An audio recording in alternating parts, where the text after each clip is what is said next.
Minsan ba natanong mo na rin yung sarili mo? Bakit nandyan ka pa rin? Bakit nandito pa rin ako sa sitwasyon na pakiramdam ko wala pa rin akong nararating? Umuusad yung edad taon-taon. Pero bakit may kulang pa rin? Kulang na hindi ko magawang mahanap kahit paanong gawin. Kasi ang hirap kapag pinanganak kang mahirap. Oo, totoo yan. Kasi dagdag hamon sa'yo kung paano mo babaguhin ang kapalarang inilaan. Sitwasyon na kinasanayan. Buhay na kinamulatan. Tadhanang minana at pinagkatiwala ng mga magulang. Kasi kung meron lang tutorial video sa YouTube kung paano yumaman, wala sana tayong problema. Kaya napakaswerte mo kung isa ka sa mga pinanganak na mayaman na.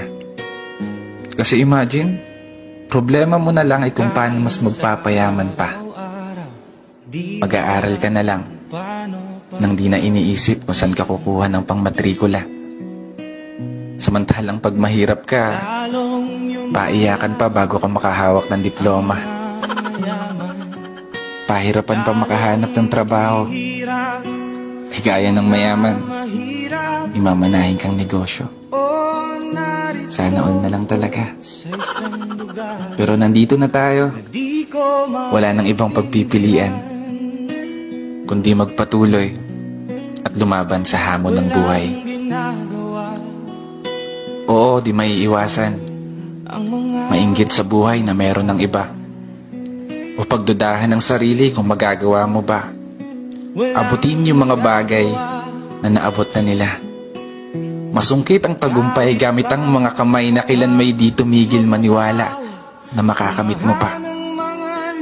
Baguhin ang takbo ng kapalaran at hayaan ng mga paa maglakbay. Kaya isang pagpupugay para sa lahat ng mga taong patuloy sumasabay sa hamon ng buhay.